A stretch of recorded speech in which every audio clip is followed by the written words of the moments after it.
이사야서 7장입니다. 8장입니다. 이사야서 8장 6절부터 8절입니다. 이사야서 8장 6절부터 8절입니다. 같이 읽겠습니다. 이 백성이 천천히 흐르는 실로암 물을 버리고 르신과 르말리아의 아들을 기뻐하느니라. 그러므로 주 내가 흉흉하고 창일한 큰 하수 곧 아수르 왕과 그의 모든 위력으로 그들을 뒤덮을 것이라. 그 모든 골짜기에 차고 모든 언덕이 넘쳐 흘러 유다에 들어와서 가득하여 모에까지 미치니라. 임마누엘이여 그가 펴는 날개가 내 땅에 가득하리라 하셨느니라. 아멘. 기도하겠습니다. 하나님 감사합니다. 오늘도 이 새벽에 하나님의 은혜를 구하고 또 하나님의 은혜를 또 한 번 다시 하나님께 구하는 이 시간인 줄 믿습니다. 오직 성령으로만 역사해 주었어. 덮으시고 이끌어 주셨어. 연약한 자리, 무뎌진 자리에 하나님의 은혜를 구하고 하나님 말씀이 많은 복된 시간으로 이 시간 역사하여 주옵소서. 감사드리며 예수 그리스도의 이름으로 기도하옵나이다. 아멘. 네, 오늘 전사님 설교 아니시죠? 아니시죠? 어저께 우리 나눴던 우리 이사야 8장 말씀인데요. 이스라엘의 문제는 외교의 문제가 아닙니다. 이스라엘의 문제는 임마누엘의 문제인 거예요. 이스라엘의 문제는. 아하스는 지금 어떤 생각을 하고 있냐면 아람의 문제, 북이스라엘의 문제라고 생각을 하거든요. 또 아수르의 문제라고 생각을 하는 거예요. 그러니까 막 이 아하스가 막 애굽을 의지했다가 막 이래 버리거든요. 외교의 문제가 아닙니다. 이스라엘의 문제는 임마누엘의 문제인 거예요. 임마누엘의 문제. 그래서 하나님께서 오늘 본문에 읽었던 말씀처럼 보십시오. 자, 이 백성이 천천히 흐르는 실로암 물을 버리고 그랬잖아요. 그 실로암 물은 예루살렘에서 나오는 실로암 못입니다. 이거는 하나님이 주시는 은혜를 말하는 거예요. 그렇죠? 근데 그 물을 버리고 뭘 의지한다면 르신과 르마리아의 아들을 기뻐하느니라. 이 땅의 사람들이 다들 지금 이제 세상을 따라가고 육신을 따라간다는 말이죠. 그러므로 주 내가 흉흉하고 창일한 큰 하수 곧 아수르 왕과 그 모든 위력으로 그들을 뒤덮을 것이라. 그 모든 골짜기에 차고 모든 언덕에 넘쳐. 그러니까 아수르의 강으로 그들을 덮으실 거라는 거예요. 그들이 하나님의 강을 의지하지 않으니까 아수르의 강으로 덮으실 거라는 거예요. 이건 저주예요, 재앙이에요? 이건 저주죠. 그렇죠? 얼마나 무서운 일입니까? 근데 보십시오. 근데 그 강이 어디까지 들어와요? 8절에 보시면 그 강이 어디까지 들어와요? 그 강이 흘러서 유다에까지 들어와요. 그 강이, 그 저주와 재앙이 유다에게까지 들어와요. 그래서 흘러서 유다에 들어와서 가득하여 모에까지 미치니라. 꼴깍꼴깍 넘쳐난다고요. 그죠? 죽을 것 같이 넘쳐난다고요. 근데 그 다음에 뭐라고 써 있어요? 임마누엘이 이렇게 나온다고요. 문제가 우리를 어느 자리로 이끌어가냐면 우리를 임마누엘 자리로 이끌어가요. 임마누엘이여 그가 펴는 날개가 내 땅에 가득하리라 하셨느니라 이렇게 말을 하죠. 그러니까 그때야 비로소 하나님이 나와 함께 하신다는 것을 발견할 수 있다는 거예요. 그러니까 여러분들 성도는 문제가 아닌 거예요. 어려움이 아니에요. 그것이 우리를 깨어나게 만들어요. 그것이 우리로 하여금 임마누엘을 이렇게 만든다고요. 자, 그 밑에 똑같은 말이 또 반복해서 나와요. 9절에 보시면 너희 민족들아 함성을 질러 보아라. 그러나 끝내 패망하리라. 너희 먼 나라 백성들아 들을지니라. 너희 허리를 동이라. 그러나 끝내 뭐하리라? 패망하리라. 너희 허리에 띠를 띠라. 그러나 끝내 패망하리라. 너희는 함께 계획하라. 그러나 끝내 이루지 못하리라. 말을 해보아라. 끝내 시행되지 못하리라. 이는 하나님이 우리와 함께 계시니라. 하나님이 우리와 함께 계시니라. 여기 이렇게 써 있지만 원어에는 여기도 뭐라고 써 있냐면 임마누엘이 이렇게 써 있어요. 왜냐하면 하나님이 우리와 함께 하시는 게 뭐기 때문에 그래요? 임마누엘이기 때문에 그래요. 거기 가로 3번 써 있잖아요. 그래서 이게 임마누엘이에요, 사실은요. 근데 보십시오. 지금 뭘 선포하면서 임마누엘을 말씀하시는 거예요? 너희들 허리를 동이고 띠를 띠고 함성을 질러보고 열심히 액션을 취해도 된다 안 된다? 안 된다. 너희 외교적 능력은 망하는 길이야. 그거. 너희가 육신적으로 세상적으로 빠른 거 그거 망하는 길이야. 이 땅에서 똑똑한 거 망하는 길이야. 계산해보고 우리가 판단해보는 거 다 망하는 길이라는 거예요. 뭐만 사는 길이에요. 여기 써 있잖아요. 하나님이 우리와 함께 계십니다. 그게 임마누엘의 증거인 거예요. 하나님이 함께 하시니까 내 마음대로 안 되는 거예요. 하나님이 함께 하시는 증거로 내 마음 내 뜻대로 안 되는 거예요. 이게 임마누엘이에요, 여러분들. 이게 감사한 거예요. 내 마음대로 안 된 것 때문에 감사한 거예요. 내가 인본주의했는데 그것 때문에 하나님이 문제를 일으키셨어요. 그게 하나님의 나와 함께 한다는 증거인 줄 믿습니다. 임마누엘이요. 그러니까 오늘 여러분 이사야 7장 14절에 하나님께서 임마누엘을 주신다고요. 보라 처녀가 잉태하여 아들을 낳으리니 임마누엘. 그러니까 온통 도배되어져 있는 거예요. 예수님을 보내주시겠다. 그분이 오실 때야 비로소 임마누엘 한다. 근데 어제 말씀 나눴죠. 그 임마누엘 누구의 언약이라고요? 13절에 아하스에게 주신 언약은 아하스의 능력 때문이 아니에요. 다윗의 집 때문에 주신 거예요. 내가 다윗에게 주신 약속 때문에 이 일을 하는 거야 지금. 아하스 너가 이뻐서 하는 게 아니라 내가 하나님이 언약을 주셨기 때문에 일을 하는 거야. 사실 다윗이 이뻐서도 아니잖아요. 그 언약은 언제 시작됐어요? 창세전부터 시작됐어요. 영세전부터 시작됐어요. 그러니까 그것 때문에 너를 놓을 수가 없고 그것 때문에 너를 잃어버릴 수가 없다는 거예요. 하나님은 우리를 절대 놓지 않으세요. 오히려 문제를 통해서도 깨닫게 만드시는 게 하나님이신 줄 믿습니다. 그래서 오늘 그 하나님 앞에 서시는 우리 주은혜교 되시기를 예수님의 이름으로 축원드립니다.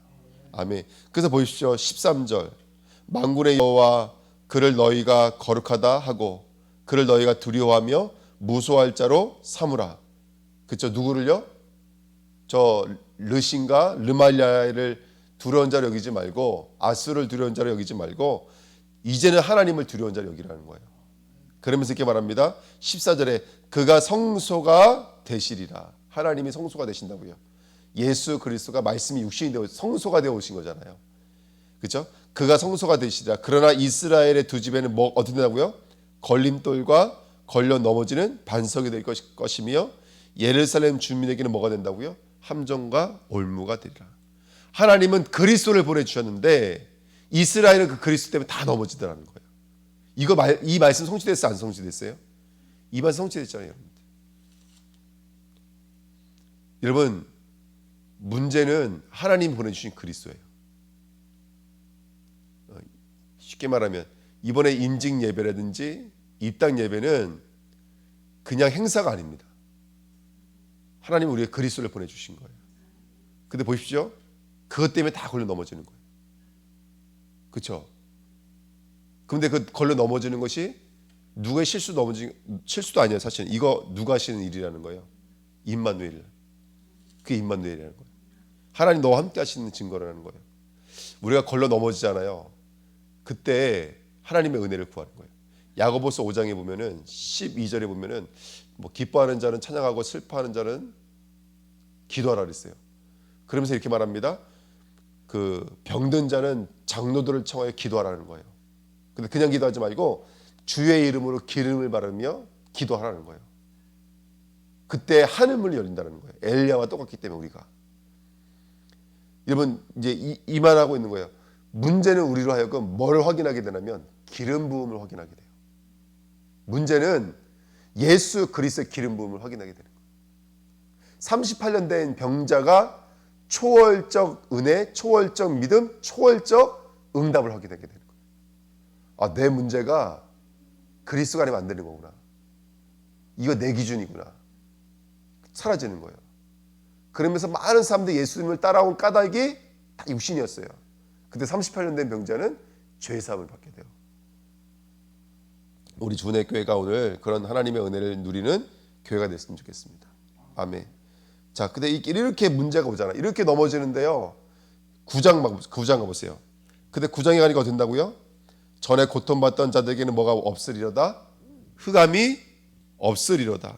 옛적에는 여호와께서 스불론 땅과 납달리 땅이 멸시를 당하게 하셨더니 후에는 뭐라고요? 해변길과 요단 쪽에 이방의 갈릴리를 영화롭게 하셨느니라. 흑암에 행하던 백성이 큰 빛을 보고 또 뒤에 보면 빛이 비치고 3절에 보면 맨 마지막에 그들이 주 앞에서 즐거워하니. 여러분 빛이 임하고 그 다음에 영화롭게 되어지고 즐겁게 된다고요. 근데 그 맨 위에 1절에 보시면 전에 고통받던 자들에게는 이렇게 써 있잖아요. 근데 이 앞에 뭐가 빠져 있냐면 그럼에도 불구하고 이렇게 써 있어요. 원래는. 그러니까 너희가 아무리 이렇게 문제가 오고 아무리 힘들어도 그럼에도 불구하고 이렇게 써 있는 거예요. 그럼에도 불구하고 이제는 흑암이 없어진다. 그럼에도 불구하고 영화롭게 되어진다. 그럼에도 불구하고 큰 빛이 임하고 빛이 비치게 되어지고, 그럼에도 불구하고 주 앞에서 즐거워하며, 그럼에도 불구하고 이는 한 아기가 우리에게서 낳고, 아기가 나오게 된다는 거예요. 누구에게서요? 우리에게서. 계시록 12장에 있는 말씀 그대로 아닙니까? 이 말씀. 그래서 우리 결론입니다. 어떻게 하면 되겠습니까? 다른 거 아닙니다. 말씀 붙잡고 기도하셔야 돼요. 16절에 너희는 증거의 말씀을 뭐하며? 증거된 말씀 싸매며 율법을 내 제자 가운데서 봉함하라 그랬습니다. 이 말씀은 네 가지 형태로 있는 거 아시죠? 말씀은 네 가지 형태로 있어요. 로고스, 케리그마, 레마, 그 다음에 글로사라는 모습으로 있어요. 로고스는 기록된 말씀, 성경을 말해요. 그 다음에 두 번째 케리그마는 선포된 말씀, 강단을 말해요. 네 번째 레마의 말씀은 흐르는 말씀이에요. 내 안에 들어온 말씀, 이걸 포럼이라고 그래요. 네 번째 글로사가 뭐냐면 이제 선포되는 말씀, 새겨질 말씀, 우리 안에 새겨져서 증거되어지는 말씀, 이게 바로 전도고 찬양이고 예배입니다. 여러분, 첫 번째는요, 말씀이 싸매져 있는 말씀이 있어요. 말씀을 싸매며 율법은 내 제자 가운데서 봉함하라. 여러분, 아무리 말해도 못 들어요. 사람들이 이거 임마누엘이라고 말해도 못 들어요. 이거 문제인데요, 어려움인데요, 아픔인데요, 못 알아듣는 거예요. 싸매져 있는 상태를 말하는 거예요. 말씀이 가려져 있는 상태. 근데 17절 보십시오. 이제 야곱의 집에 대하여 얼굴을 가리시는 여호와를, 이제 누구는요, 이거를 이제 사명으로 붙잡은 사람이 누구냐면 이사야인 거예요. 이 백성과 아하스는 아무도 못 봐요. 근데 이를 지금 보고 기다리는 자가 한 명 있어요. 이게 남은 자의 수알야수. 그죠? 이게 바로 이사야예요. 그래서 뭐라고 그러냐면 나는 기다리며 그를 바라보래. 이게 바로 기도입니다. 여러분, 우리 싸매져 있는 말씀을 풀기 위해서 기도하셔야 돼요. 하늘문을 열 때까지 기대해야 될 줄 믿습니다. 그때 18절에 보라 나와 및 여호와께서 내게 주신 자녀들이 이스라엘 중에 뭐가 된다고요? 징조와 예표가 되었나니 이는 시온산에서 계신 만군의 여호와께로 말미암은 것이니라. 근데요, 우리가 낳은 자녀가 말씀이 된다는 거예요. 예표와 징조라는 말은 성취된 말씀, 응답된 말씀, 새겨진 말씀, 흐르는 말씀을 말하는 거예요. 여러분, 우리가 오늘 싸매져 있는 말씀을 붙잡고 기도할 때 해산의 고통, 해산의 축복이 임하게 될 줄 믿습니다. 여기 있잖아요. 9장 6절에 이는 한 아기가 우리에게서 낳고 한 나라를 우리가 주신 바 되었으되 그의 어깨에는 정사를 메었고 그의 이름은 기묘자라 모사라 전능하신 하나님이라 영존하시는 아버지라 평강의 왕이라 할 것입니다. 우리가 잉태되면 이 기묘를 낳는 거예요. 하나님의 지혜, 하나님의 능력, 하나님의 신비, 하나님의 역사, 하나님의 능력을 경험하게 되는 거예요. 이 역사를 경험하시는 우리 주은혜교회 되시기를 축원드립니다. 20절 마땅히 율법과 증거의 말씀을 따를지니 그들이 말하는 바가 이 말씀에 맞지 아니하면 그들이 영영 아침 일찍 보지 못하고, 이렇게 써 있습니다. 여러분, 그래 이렇게 말씀을 붙잡으라는 거예요. 이렇게 말씀을 붙잡으라는 거예요. 지금 싸매져 있는 말씀인 것 같지만 그 말씀이 열려질 때까지 기도하라는 거예요. 그 말씀이 해산의 축복을 통해서 하나의 징표가 되어지고 하나의 표징이 될 때까지 끝까지 기도하라는 거예요. 흔들리지 말고 끝까지 말씀 붙잡고 기도하라는 거예요. 그러면 어느 순간 기묘적인 일이 일어나요. 놀랍고 신비한 일이 일어나요. 전능한 일이 일어나요. 기쁨이 넘쳐요. 승리하게 되어져요. 실제로 빛이 임하여 어둠은 떠나가요. 마을살레 하스바스, 사단의 권세가 완전히 무너져요. 스알야수, 죄와 저주 가운데 있던 백성들이 돌아오기 시작해요. 임마누엘, 하나님의 선지자권은 우리와 함께 하세요.